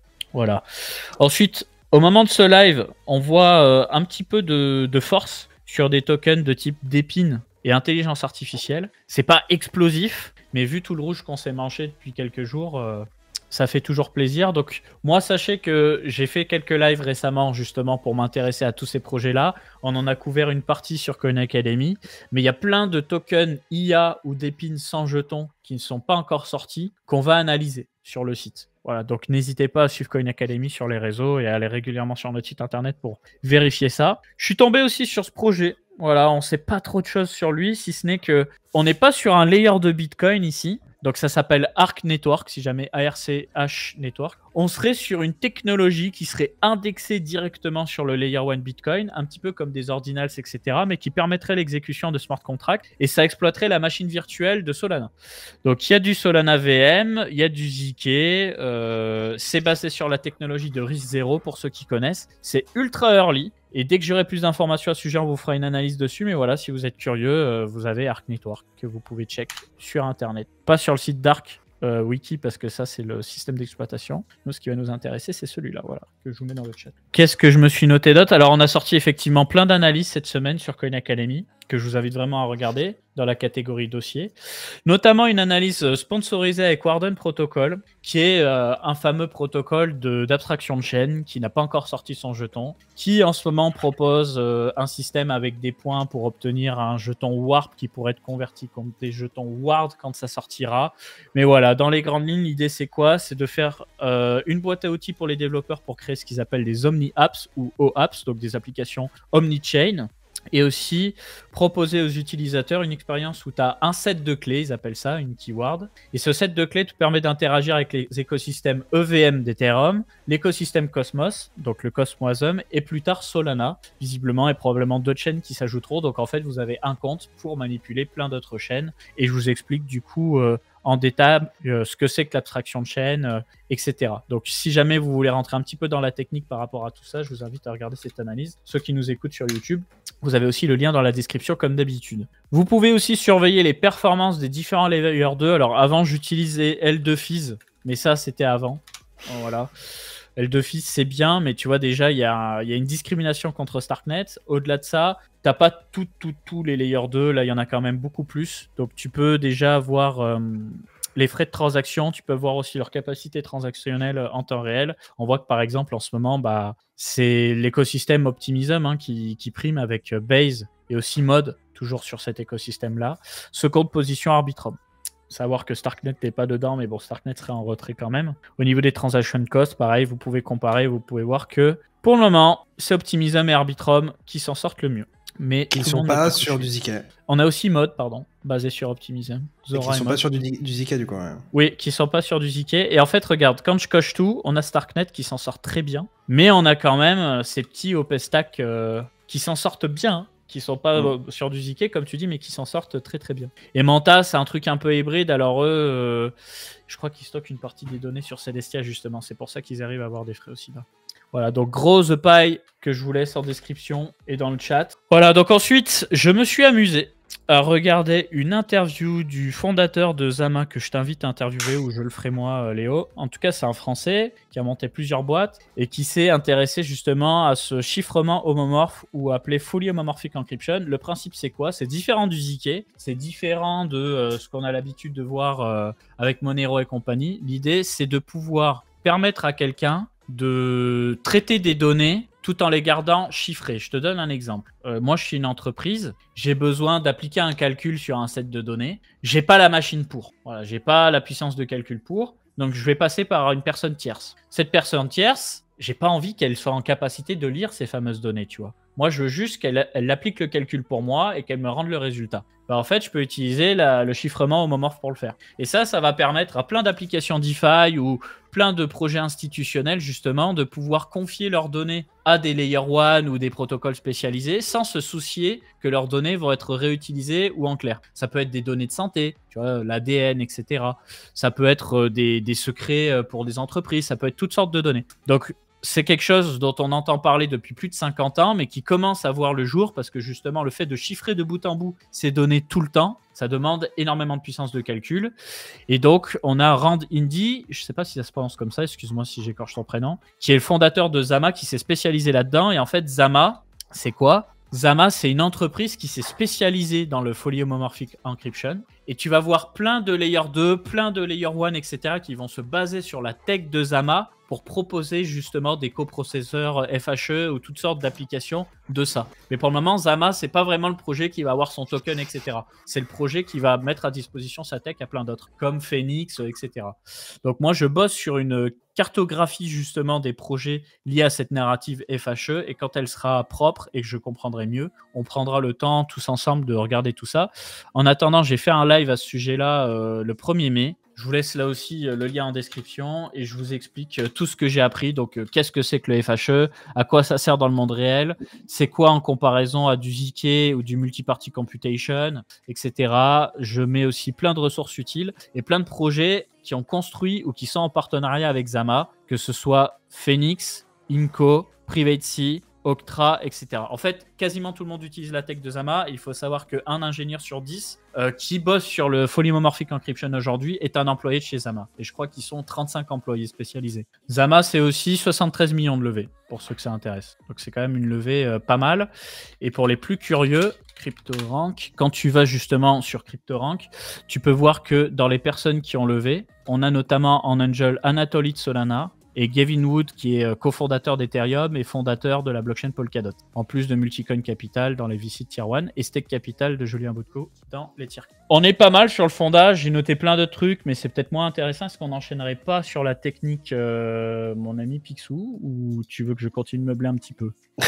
Non, bah écoute, moi je suis prêt, hein, si tu veux parler technique, on peut y aller. On va pouvoir enchaîner sur la technique. Dernier point, simplement, Defiliama a sorti un airdrop checker. Voilà. Dans l'onglet airdrop, cliquez sur check, vous mettez votre adresse soit Ethereum, soit Solana, et il va vous dire si vous êtes éligible à des airdrops. Ça peut vous être utile. Ouais, très très très utile, et je pense que c'est vraiment utile en complément du portail Coin Academy qu'on a fait au niveau airdrop. Ouais. Oui, Coin Academy, airdrop, toujours, hein, on est insistant là-dessus. D'ailleurs, j'ai vu que Owen Asher a montré le portail aussi sur ses dernières vidéos qui parle des airdrops et des points et tout, donc oh le ref. Ça fait plaisir, ça fait plaisir. Top. Et bah enchaînant sur la technique, mon ami Picsou. Hop, voilà. On est sur les charts, c'est nickel. On est parti pour la petite analyse du marché. Petite, je sais pas, puisque je pense que je vais être quand même assez exhaustif. Je pense que cette semaine, il s'est passé beaucoup de choses, mais avant ça, avant de parler un petit peu du marché, n'hésitez pas à mettre un petit like, à vous abonner si ce n'est pas déjà fait, puisque certains voient cette vidéo sur YouTube, d'autres la voient sur Twitch. Merci à ceux qui sont sur Twitch, et merci à ceux qui donneront aussi de la force sur YouTube. Donc, qu'est-ce qui s'est passé cette semaine? Eh bien, écoutez, c'était assez intéressant. Pourquoi? Parce que on avait retesté ce niveau bleu ici, qui était un des niveaux qui m'intéressait énormément, de nombreuses fois, et là cette fois-ci on a cassé en dessous. Donc personnellement c'est ce que j'attendais, puisque en fait pour moi on avait pas mal de liquidités qui nous attendaient ici tout simplement, notamment sous cette mèche autour des 59 000 $. Comme je vous l'expliquais, il y avait cette mèche des 59 000 $ qu'on n'avait pas chassé avec cette triple chasse de l'eau, et du coup on avait cette mèche à chasser et ici cette mèche à chasser. Souvent le marché aime bien chasser dans un sens pour partir dans l'autre, et donc globalement faire en sorte que les longs se fassent SSL avant qu'on donne vraiment le mouvement haussier, et à l'inverse qu'on aille chercher les stops des vendeurs avant de donner vraiment le mouvement baissier. Pour rappel, c'est pas quelque chose qui est uniquement fait pour chasser les longs pour derrière pump, ça a été aussi le cas lorsqu'on voulait chasser les shorts pour mieux dump. Ici on avait quelques highs qui se buildaient ici, qu'on n'avait pas chassé, et hop, on a fait une petite mèche qui a permis de chasser ici en fait tout simplement les liquidités qu'on attendait, et qui étaient probablement celles des shorters, et puis derrière on a reverse. Okay, pour donner un autre exemple, c'est aussi ce qu'on a eu ici avec cette petite chasse ici, où en fait on a tout simplement été chassé au-dessus de ce high ici avant de se retourner et de pousser plus bas. Bref, je vais peut-être revenir sur un tweet que j'avais fait qui me semblait assez intéressant. Donc j'avais fait un tweet le 26 avril. Qu'est-ce que je disais? Je disais en bleu et en vert les deux localisations à potentiellement acheter en cas de dip. Plus d'informations sur mon raisonnement. La bleue, niveau weekly et monthly, plus Fibonacci, plus EMA 9 13 18 weekly, a déjà été testé à de multiples reprises, donc plus faible. Donc c'est ce que j'expliquais. Pour moi, on avait testé ce niveau bleu à de nombreuses occasions, et donc j'étais un peu moins chaud de l'acheter. Par contre, ce que je disais, c'est que je pouvais l'acheter dans le cas où on raclait les stops en dessous et qu'on allait reclaim cette zone bleue ici assez rapidement. Donc techniquement, c'était ce scénario ici que je mettais en bleu. Par contre, dans le cas où c'était pas justement un raclage de stop et qu'on passait vraiment du temps en dessous, qu'on consolidait, qu'on n'arrivait pas à récupérer ce niveau, à ce moment-là, ce que je disais, c'est que ce qui m'intéressait, c'était le niveau vert, et que ce niveau vert, j'étais prêt à l'acheter en spot à l'aveugle, mais que j'étais pas prêt à l'acheter sur les dérivés à l'aveugle, parce qu'on pouvait s'attendre à avoir une grosse cascade de liquidation. Bon, pour le coup, ce qui s'est passé, c'est qu'on a raclé les stops dont je parlais, et on a réintégré le range qui m'intéressait depuis un bon moment. Donc comme vous le voyez ici, pour moi, on a beaucoup de points de contact. Donc le range avec la borne haute ici autour des 71 500. Et ici la borne basse ici autour des 60 500, 61 000. Qu'est-ce qu'on a fait? On a raclé et on a réintégré. Quelle est globalement la règle pour moi, en tout cas ce qu'on voit se produire la plupart du temps, c'est que lorsqu'on a une déviation, donc on essaye de casser le range par le haut ou par le bas et que derrière on réintègre, on va la plupart du temps chercher la borne opposée. Ce qui, pour moi, est aujourd'hui le sujet, enfin le scénario que je favorise le plus. C'est-à-dire que pour moi, tant qu'on maintient cette zone ici en tant que support, donc ce bas de range, tant qu'on on repasse pas en dessous, pour moi, l'objectif, c'est la borne opposée. En réalité, un nouvel ATH, puisque, en fait, je vois mal le prix pousser ici pour derrière se retourner. C'est-à-dire que pour moi, on a déjà assez chassé ici, ce niveau on l'a assez retesté, et vu qu'on est dans une tendance haussière forte en weekly ou même en monthly, je pense que si on s'approche à nouveau du dernier all-time high et des derniers highs, ce sera probablement pour casser ces highs. Donc personnellement, je suis bullish sur le marché tant qu'on préserve ce niveau, je dirais, entre les 60 000 et les 61 000 $. Pour moi, c'est vraiment la zone à absolument défendre. Je sais pas si on retestera ce niveau. Pour moi, si on reteste ce niveau-là, donc si on reteste ce bas de range qu'on vient de réintégrer, il faudrait que ce soit un retest qui est violent et qui nous permette de repartir rapidement. Je veux pas voir le prix galérer à nouveau ici parce que pour moi, c'est une zone qui est tellement intéressante à acheter d'un point de vue risk-reward, d'un point de vue setup, etc., que c'est une zone sur laquelle on doit absolument réagir rapidement et ce serait assez intriguant et curieux de voir tout simplement le marché ne pas réagir sur ce niveau-là. Donc tant qu'on perd pas ce niveau-là, je suis bull. On peut se permettre de pousser ici et de mécher légèrement en dessous, mais l'objectif, c'est surtout de montrer qu'on a une réaction vive et de repartir très rapidement.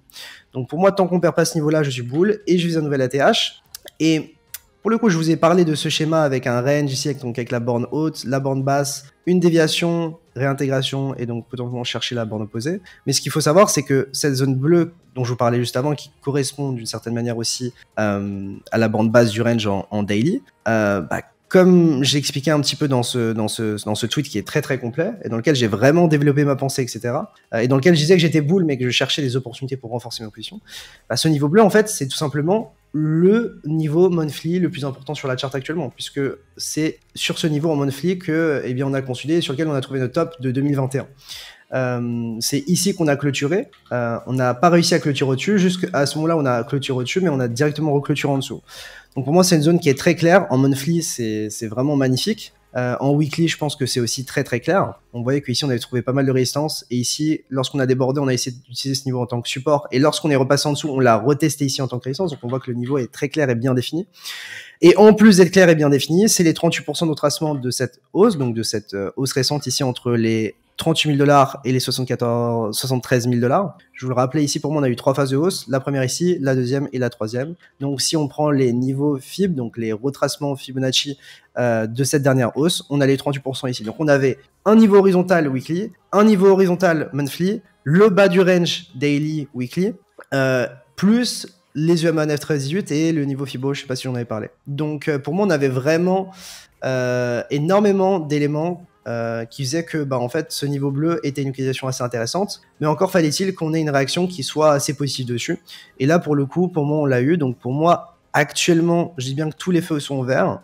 Ce qui est assez cool, c'est que souvent pour avoir une conviction haussière forte, on aime bien que notre biais soit bull sur la majorité des time frames. Et donc peu importe la time frame, en fait on est le même biais. Parce que si j'ai un biais en weekly ou en monthly qui est très haussier mais qu'en 4 heures en daily c'est baissier, ça me met pas à l'aise. Alors que si j'ai un biais qui est haussier sur toutes les time frames, en fait ça me facilite la tâche et souvent ça me donne plus de probabilité de réussite dans mes longues. Et à l'inverse, ça pourrait être aussi le cas en short si tout est des baissiers, etc.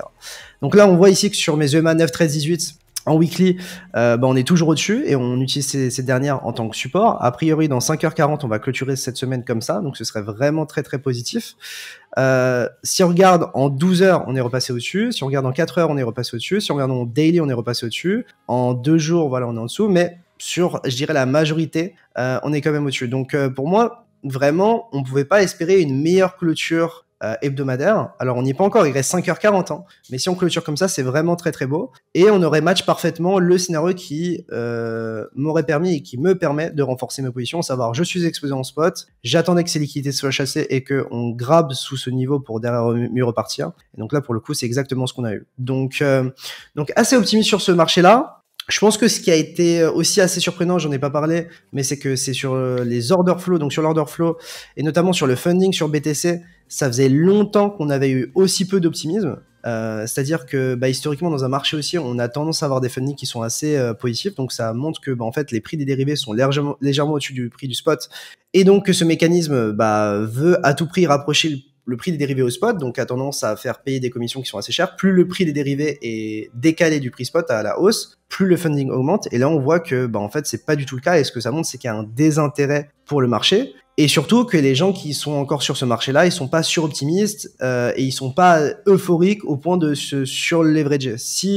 Pour montrer une phase où on a vraiment de l'euphorie, c'est des phases où on a une augmentation forte de l'open interest et surtout des fundings qui commencent à exploser, tu vois. Ici, techniquement, on a fait un gros pic, c'est les moments où on a eu justement des grosses baisses, des grosses chasses assez violentes. Peut-être qu'en logarithmique, c'est encore plus évident.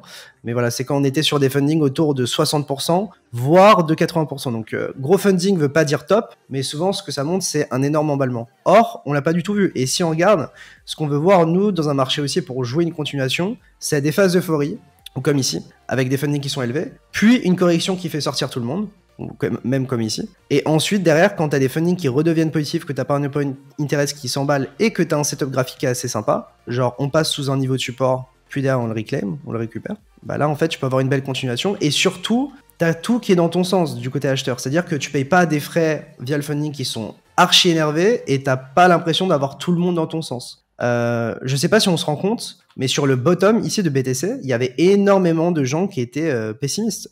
Ici, tu vois, les fundings ici, ils sont très très négatifs.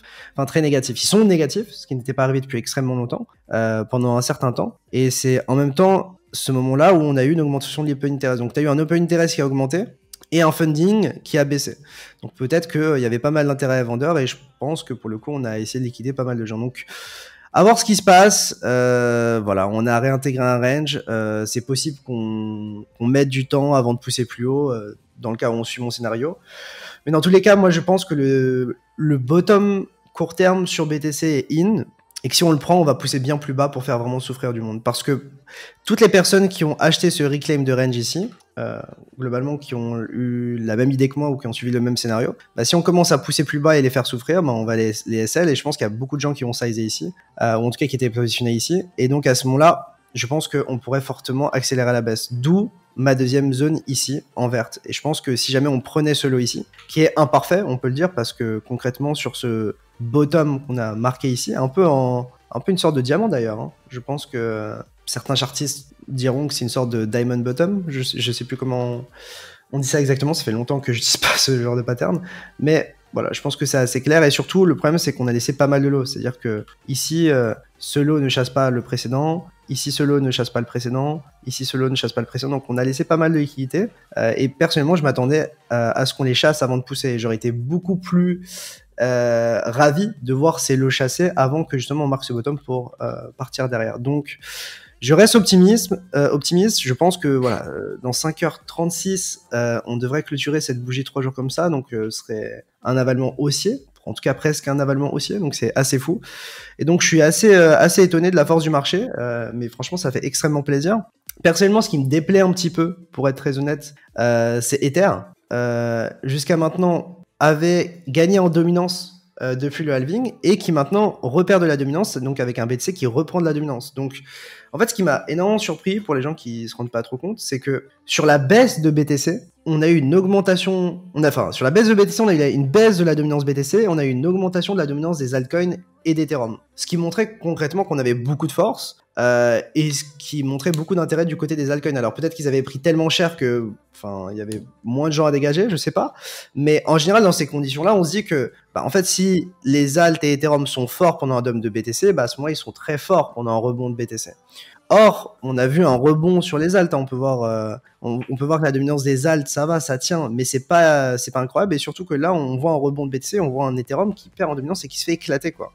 Donc, je trouve ça assez fou de voir ça. Je pense que ça fait un bon moment que j'ai pas vu ça. Donc moi, ça m'a vraiment surpris. Bon, après, dans tous les cas, si BTC va bien et qu'on a eu ce setup, cette chasse et ce reclaim et tout, voilà, c'est globalement positif pour le marché et je pense que le reste suivra si BTC pump. Mais voilà, je pense qu'il y avait une belle fenêtre pour Ethereum afin de surperformer, même pareil pour les alts, et j'étais un peu déçu de ça. Mais n'oublions pas que les alts et Ethereum ont un sacré délai et que sur les précédents cycles, ils ont mis en moyenne entre 40 et 60-70 jours pour faire un nouvel ATH une fois que BTC avait franchi son ATH. C'est-à-dire que quand on a break les 20K sur BTC, donc le cycle dernier, en fait, on a un Ethereum qui a mis des semaines avant lui de casser son ATH. Donc, il y a un vrai délai. Par contre, ce qui est intéressant à remarquer, c'est que, en fait, une fois que Ethereum part, en fait, c'est Ethereum et les altcoins qui partent ensemble et qui sont très corrélés.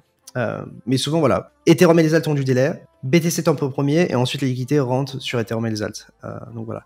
On a eu aussi un S&P qui a repris des forces, on a eu un dollar qui a dip, donc voilà. Et comme je vous l'expliquais, Ethereum contre BTC qui tire un peu la gueule, donc ce qui m'a pas mal surpris, vu comme ce que je vous disais, que Ethereum avait repris de la dominance pendant le dump de BTC. Autrement, pour marquer un petit peu le reste, regardez par exemple sur Ethereum, pour moi on avait ici les 38% de retracement de toute la hausse, donc pour moi c'était un niveau assez clé, j'avais fait un tweet similaire à celui-ci mais sur Ethereum, et donc là on a vu qu'on a parfaitement rebondi, on a fait une petite chasse ici de l'eau aussi, c'était assez sympa. Bon, honnêtement j'aurais bien aimé qu'on chasse aussi ce lot, qu'on fasse un truc comme ça et qu'on reparte un peu comme ce qu'on a vu sur Solana. Alors on l'a vu sur le spot Binance, mais on l'a pas entièrement vu sur les dérivés. Bon, certes, on avait quand même pas mal de subs qui se sont fait chasser, mais moi, ce que j'aurais aimé sur Ether, c'est que voilà, on chasse idéalement ce lot en même temps. Là, on laisse quand même deux lots, donc c'est un peu chiant. Le setup sur Ethereum est moins bull que sur BTC. Le setup est beaucoup plus clean sur BTC, mais vu la qualité du setup sur BTC, voilà, j'irai pas. Enfin, pour l'instant, d'un point de vue purement dérivé, Bitcoin me semble plus fort. Après, moi, personnellement, je vise un rattrapage du retard d'Ethereum sur BTC, donc Ethereum reprenne de la dominance, etc. Mais pour l'instant, ça, pour être honnête, ça va pas dans mon sens. Mais voilà, peu importe, Ethereum tient toujours ses 38% de retracement de toute la hausse. C'est ce qu'on a envie de voir dans un marché haussier. Du côté des EMA, et voilà, il est aussi en train de les tenir. Bon, il est un peu moins fort, mais il les tient. Et c'est de même pour Solana, qui aussi tient bien, qui tient ses EMA et qui tient les 38% de retracement de toute la hausse, qui sont ici en bleu. Donc, beau rebond sur à peu près tout. Les clôtures weekly, quoi qu'on en dise, sont assez magnifiques si on clôture à ces prix-là dans 5 heures. Et pour moi, c'est difficile d'être pessimiste sur ce marché-là après ce qu'on nous a offert. Alors évidemment, peut-être que voilà, je sais pas, peut-être que pendant 5 heures, on va faire que de dump ou peut-être qu'après cette clôture-là, on va reverse. Mais sincèrement, je pense que c'est vraiment le scénario qu'on voulait voir, quoi. Là, pour moi, vraiment, c'est un cas d'école. C'est ce que j'expliquais avec Boubou en live. Vraiment, là, ce qu'on voit, c'est un cas d'école. C'est-à-dire que tu as 2 mois de consolidation, 2 mois de range, t'essaies de casser par le bas, et lorsqu'on casse par le bas, alors qu'en vrai, l'environnement macro, etc. n'est pas au top, en fait, on finit par chasser les stops, faire une petite déviation et réintégrer, en fait. Donc, pour moi, c'est très, très bull, et voilà, je pense sincèrement qu'on pouvait pas espérer mieux. Et que, voilà, si tout se passe bien sur BTC, le reste suivra. Donc, je suis plutôt content. J'ai pas mal d'alts dans lesquels je suis positionné qui ont bien rebondi, à savoir Olas, NIR, Atom, bon, voilà. Doge qui a très bien performé aussi cette semaine. On peut regarder d'ailleurs ce qui a bien performé cette semaine. Donc sur Velo Data, vous allez dans Market et on peut voir les top gainers de cette semaine. Donc on a TRB, bon, pas très intéressant. Je vais peut-être aller regarder dans les large caps. Donc dans les large caps, on a quoi qui a bien performé? On a Render, okay, assez intéressant. Donc comme tu l'expliquais, IA Depin qui fonctionne assez bien. D'ailleurs là vraiment ce qu'on peut voir c'est très clean, hein, je vais pas te mentir.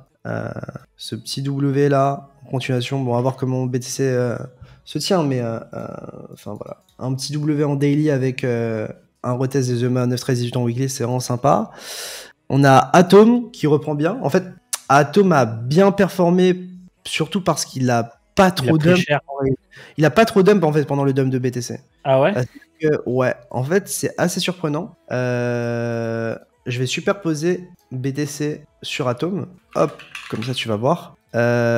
Mais voilà, c'est assez impressionnant de voir qu'en fait Atom a pris une méga claque sur ce dump là, mais sur la suite du dump ici, en fait il a pas du tout dump, voire en fait il a justement repris, il s'est bien tenu en fait. Donc pour moi ça c'était assez surprenant. En fait il y a deux choses surprenantes, genre pourquoi Atom dump autant quand BTC dump ici, et pourquoi Atom tient autant alors que BTC continue à dump. Donc je saurais pas trop comment l'interpréter, personnellement j'ai gardé mes atomes. Je les ai juste unstackés pour être sûr d'être liquide, etc. Mais bon, si on dézoome quand même, Atom assez décevant, mais belle performance cette semaine. Qu'est-ce qui a bien perf aussi? On a Doge. J'ai vu que, je sais plus, c'était PP aussi qui avait bien perf. On a les meme coins. Oui, fait le PP, ouais. Donc c'est assez sympa. Et ouais, vraiment, moi, Nier, moi je trouve ça vraiment solide. Hein.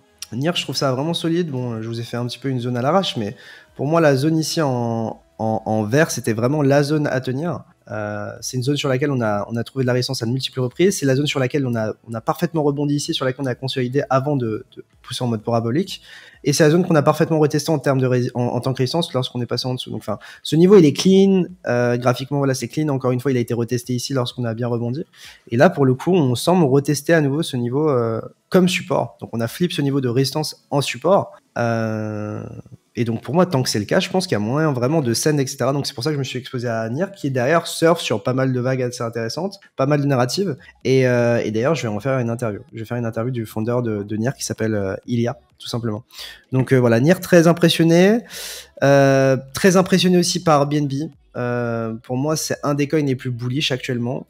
C'est un des coins qui est le plus proche de son présent ATH. Il est encore plus proche de son ATH qu'Ethereum. Donc j'ai l'impression que vraiment Binance met les bouchées doubles pour faire tenir son jeton avec les systèmes de launch pool, de méga airdrop, enfin de méga drop de mémoire, mais vraiment très très sympa. Et voilà, moi je pense que BNB c'est le prochain à faire un nouvel ATH. J'ai du mal à croire que cette zone verte ici que je vais mettre je sais pas en rouge va tenir. Ça fait quand même pas mal de semaines qu'on reste en dessous et qu'on la reteste.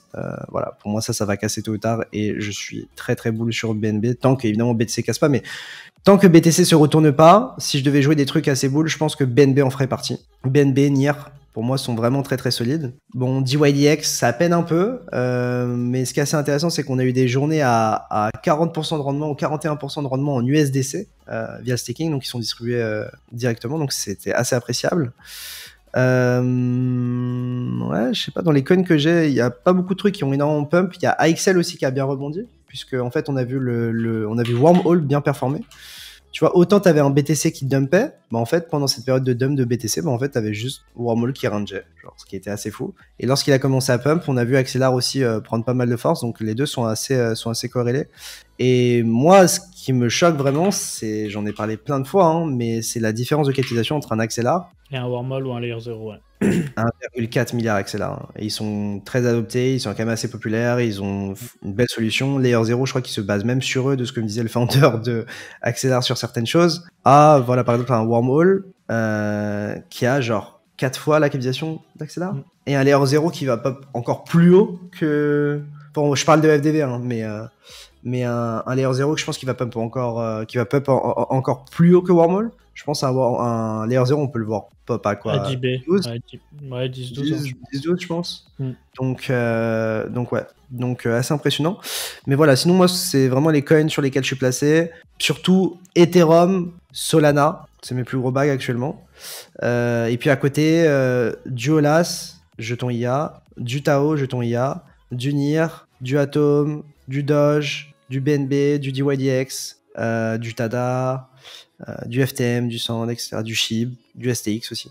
Donc bon voilà, il y a des jetons qui sont un peu décevants pour l'instant, mais comme je l'avais expliqué, moi je cherche vraiment à renforcer mes positions sur les trucs qui vont être assez excitants. Je pense que Nier en fait partie. Je pense que tous les jetons IA ont de l'upside à mes yeux. Peut-être que je suis trop mid-curve, hein, mais je pense que les jetons c'est IA surtout mais Octa, OCTA, qui est moins connu, bien moins capitalisé, hein, que j'avais couvert dans une vidéo. Voilà.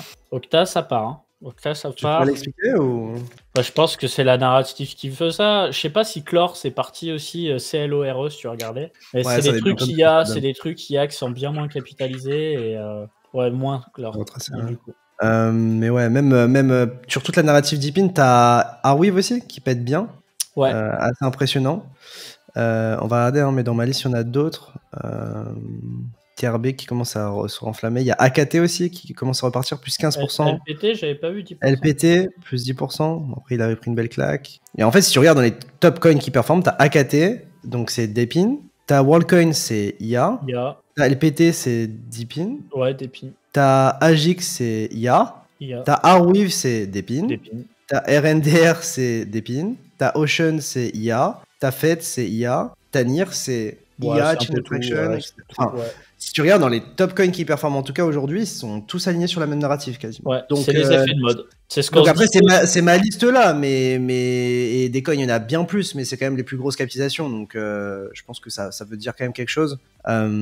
La mode semble pas épuisée. On verra, hein. Mais en tout cas, c'est là où il y a les premiers signes de force. Quand on s'est fait tartiner la semaine dernière sur les alts, on essayait de comprendre justement quelles étaient les alts les plus excitantes. Et pour le moment, ça se valide. Real World Asset, plus en retrait en ce moment. Mais je pense qu'avec BlackRock et compagnie... Real World Asset, il n'y a pas beaucoup de jetons sur lesquels se placer. Et le seul jeton qui est qui est facilement identifiable, c'est Hondo. Et Hondo, il est proche d'un nouvel ATH, quoi. Enfin, il a quand même bien tenu par rapport au reste, quoi. Ouais. Donc, on a une analyse d'Hondo sur Coin Academy d'ailleurs, si vous tapez Coin Academy Hondo. Mais moi, je suis vraiment focus Deepin, IA et quelques large cap, genre Solana, Ethereum, BNB et ensuite Depin IA. Ouais. Je pense que c'est le plus efficace. Reward Asset, c'est aussi intéressant, mais il n'y a pas 10 000 jetons. Je pense que les plus gros jetons vont sortir. D'ailleurs, nous, on est investisseurs de quelques projets qui sont placés sur cette narrative-là.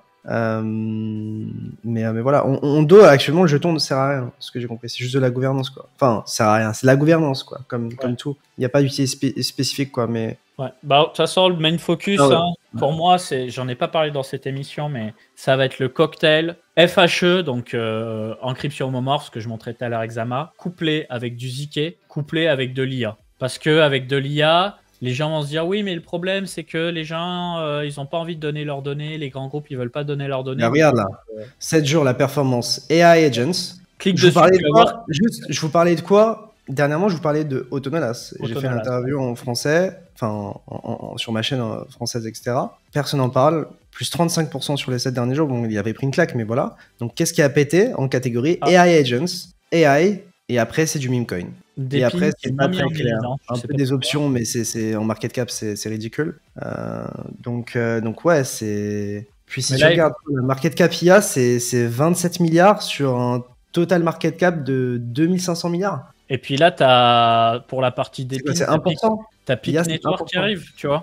Ouais. Et Peak Network, ça va secouer un petit peu parce que tu as beaucoup de projets qui vont build. Lequel on est investisseur, pour être clair. Tout à fait. On est investisseur sur Peak. Et ça va devenir un petit peu l'infrastructure à privilégier pour le Depin, au même titre que pour certains, BitTensor serait l'infrastructure à privilégier pour l'IA. Donc ça va être très intéressant à surveiller. Mais pour ceux qui s'intéressent à justement l'IA et aux agents IA, j'ai vraiment publié une vidéo sur ma chaîne où on en parle de fond en comble. Donc pour ceux qui s'intéressent, c'est voilà, une vidéo qui vous parle des agents autonomes et de ce que fait Autonolas, qui est vraiment placé sur cette narrative-là. Je vous la mets moi, je trouve ça vraiment très intéressant. Et pour le coup, c'est ce que je regarde. Mais voilà, pour faire un résumé, qu'est-ce qui a performé cette semaine? IA, Depin et les belles large cap. Plus des meme coins. Mais globalement, c'est ça la méta de ce que je comprends et c'est ce sur quoi j'essaie de me placer. Depin, je suis pas encore assez placé, malheureusement. C'est ce qui fait le plus rêver les gens, en fait, Léo, tu vois. C'est que, tu vois, les gens, c'est bon, la DeFi dans tous les sens, machin, les gens, ils sont fatigués. Alors que l'IA, on voit le potentiel. Depin, le fait de monétiser toutes sortes d'infrastructures, ça peut être des réseaux 4G, 5G. Ça peut servir, en dehors de la crypto, surtout. Ouais, j'ai vu un projet, j'ai plus le nom, mais en gros, c'était local de l'électricité photovoltaïque. En gros, ils ont fait du lobbying avec des régulateurs en Grande-Bretagne. Et l'idée, c'était de dire, bon, bah voilà, t'as ton marché, quoi. T'as ton marché et t'as ton infra pour ce marché. Donc, c'est évident que ça peut avoir du sens. Moi, on m'a pas mal pitché aussi en perso des projets qui sont liés au fait de tokeniser des ETF, des securities, donc des actions, etc. Donc, je trouve ça aussi très, très, très sympa. On verra ce que ça donnera. De toute façon, dans l'interview avec Vanek, eux-mêmes disaient qu'ils étaient en train de tokeniser des ETF et des actions. Donc, le fait de pouvoir avoir des actions et des ETF dans vos ledgers, ça va devenir une réalité. La question, c'est juste quand et à quelles conditions. Mais ça, c'est quelque chose que je trouve très excitant. Ouais. Et ça, ce sera ouf. Et en réalité, les reward assets, j'ai l'impression que là, actuellement, le founder de Axelar en parlait aussi. Il a l'impression que, contrairement aux autres narratifs, ça va être moins bullesque, d'une certaine manière. Pour le moment, on a parce qu'en fait, on n'a pas des jetons qui ont énormément d'utilité et que c'est surtout en fait, des protocoles qui ont de l'utilité, mais qui ont des jetons qui ne sont pas très utiles. Genre Ondo, par exemple, ça peut être bien, tu vois, d'avoir des T-bills, des bonds, donc des bonds du trésor américain, par exemple, et tout. Ça permet d'avoir du rendement sur son stablecoin. Mais au-delà de ça, le Ondo ne sert à rien dans cette équation-là, en fait. Juste, tu peux être consommateur du produit sans utiliser le jeton et sans permettre quoi que ce soit. Enfin, de toute façon... C'est pour ça que pour moi, il faut un peu le layer one, enfin des infras spécifiques à la tokenisation d'actifs, tu vois. Je pense que c'est là où il faut placer ses billes. Donc nous, on est investisseur d'un projet qui fait ça de manière modulaire, mais l'un comme l'autre, soit des layer 1, des layer 2, c'est là-dessus qu'il va falloir check, je pense. Et puis, on va avoir l'airdrop de Hyperliquid, je pense, tôt ou tard, qui a fini son système de points dans sa version actuelle, ou en tout cas dans sa version pitchée au début, il y a 6 mois. Ils ont dit 6 mois de points. On est arrivé au bout des 6 mois avec la fin avril. Donc, je pense que l'airdrop va arriver et surtout pourrait peut-être mettre davantage de lumière sur la narrative trading de dérivés décentralisés, etc. Avec derrière DYDX qui push sur la partie permissionless market et tout. Donc ça va m'intéresser de très très près. Je pense pas que ce sera la narrative la plus hype, mais ce que je veux dire, c'est que ça peut être assez intéressant de surveiller pour voir si cette narrative reprend un petit peu des couleurs, quoi. Mais voilà. Apparemment, Ando reverrait l'utilité de son jeton Soon. J'ai demandé la source dans le chat. Ça paraît pas mal, ouais. Quelqu'un qui me demande si je hold du peur, j'en hold. Et je hold aussi du DYDX. Pas de Jalo. Et vous avez d'ailleurs un tuto pour vous apprendre à staker vos DYDX sur Coin Academy. Bientôt, vous aurez un tuto pour apprendre à voter pour la gouvernance et vous l'aurez aussi au format vidéo sur la chaîne de Coin Academy. Donc, nous, on bosse. Demain à Veil, apparemment. J'ai pas tout suivi. Ouais. Ah, peut-être. Oui, le claim. Ouais. Pour ceux qui s'intéressent sur Coin Academy, vous avez évidemment une analyse d'Avail. Donc pour ceux qui ne savent pas ce que c'est, vous allez sur analyse de crypto-monnaie, analyse fonda, et voilà. Donc pour les fainéants, je vous mets le lien tout simplement dans le chat. Sur Google, vous tapez Coin Academy espace nom de votre jeton, donc Coin ou Academy. Avail Crypto et vous le trouvez. Ouais. Et vous verrez qu'on est extrêmement bien référencé parce qu'on est les plus beaux et les plus forts, accessoirement. D'ailleurs, puisqu'on est les plus beaux et les plus forts, n'hésitez pas à vous abonner, liker, vous connaissez, mais plus sérieusement. Claim de Havel, c'était hier apparemment. Claim de Havel, c'était hier. Je crois pas que le jeton ait été lancé. J'ai pas suivi. J'ai pas vu passer dans ma TL. Le claim est passé, il va y avoir le TG. J'ai même pas suivi. Bon, on est des putains de boomers, on n'a pas assez suivi. Ouais. Je suis désolé les gars. Ouais, bah ça a pas fait un bruit de fou, hein. Et quelqu'un qui dit les pré-markets sur Whales sont-ils souvent justes? Donc je suppose que tu parles de Whales Market, qui est donc un deck sur lequel tu peux échanger des jetons avant même qu'ils soient disponibles, ou même échanger des points. Bah en fait, avec du recul, j'ai l'impression que actuellement c'est surtout surpricé par rapport au ce qui arrive dans les faits. En vrai, c'est une belle porte de sortie la majorité du temps si tu as des jetons et que tu veux te couvrir ou en vendre une partie avant même le listing. Mais c'est aussi parce qu'on est dans un environnement où le marché est en train de retracer. Donc, que se passera-t-il si le marché commence à partir en mode euphorique, etc. À voir. Mais oui, la plupart du temps, c'est surestimé. Le mot d'ordre, en tout cas, c'est que si tu possèdes un jeton et que tu commences à te dire « Waouh, mon jeton, il a trop de valeur », il est peut-être un peu trop survalorisé sur Whales. Ça, c'est important. Ouais. Après, sur Whales, si tu veux vendre des jetons avant même le listing, il faut que tu aies du collatéral. C'est-à-dire que si jamais tu veux vendre 1000$ de jetons avant même que le jeton soit disponible, parce que tu sais que tu vas les recevoir via l'airdrop ou quoi que ce soit, en fait, tu vas être obligé de mettre 1000$ de collatéral. Et du coup, si tu n'envoies pas tes jetons, les 24 heures après le listing et le TGE, bah à ce moment-là, tu vas perdre tes 1000$. Donc, c'est juste, tu mets une sorte de caution qui permet aux mecs derrière, en face qui te les achètent d'être sûr de recevoir de la valeur, donc en jetons ou en dédommagement en dollars ou Ether ou quoi que ce soit. Je pense qu'on rentre dans le format Capet, je pense qu'on a été assez complet. Qu'en penses-tu? Oui, si jamais il y a le layer de scroll qui a intégré le IP 4844, donc les frais ont été divisés par 10.